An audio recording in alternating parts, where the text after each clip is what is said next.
birthday you. Thank you, Pattu.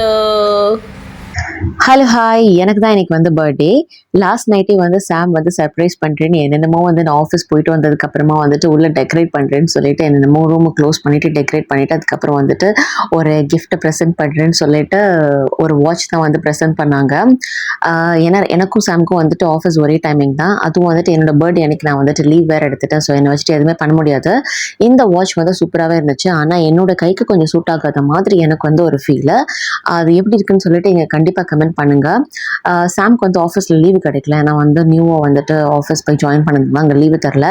நான் leave போட்டேன். சரி, ஏன்னா நான் ஆஃபீஸ் போயிட்டு வரதுக்குள்ள ரொம்ப லேட் ஆகிடும், இன்றைக்கி ஈவினிங் எங்கேயா வெளியே போகலான்னு. அதுக்குள்ளே பார்த்தா இன்றைக்கி வந்து எங்கள் அம்மாவுக்கு வந்து விசா சேஞ்ச்னால பயோமெட்ரிக்கு ராசல்கிழமை போக வேண்டியதாக இருந்துச்சு. மார்னிங்கே வந்துட்டு கிளம்பியாச்சு.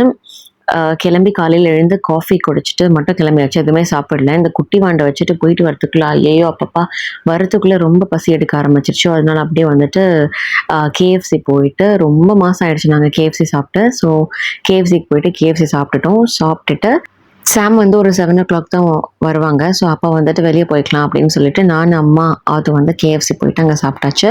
இவருக்கு வந்து கேஎஃப்சிலாம் பிடிக்காது. அங்கே வந்து கொடுக்குற ஃப்ரெஞ்ச் ஃப்ரைஸ் மட்டும் தான் பிடிக்கும். அதனால அவர் வந்து ஃப்ரெஞ்ச் ஃப்ரைஸ்க்கு வெயிட் பண்ணிகிட்ருக்காரு. நாங்கள் அப்படியே கேஎஃப்சி சாப்பிட்டு முடிச்சுட்டு ஒரு ஐஸ்கிரீமோடு நானும் அம்மாவும் முடிச்சிட்டோம். இப்படி தான் என்னோடய பர்த்டே வந்து போச்சு. Bye bye.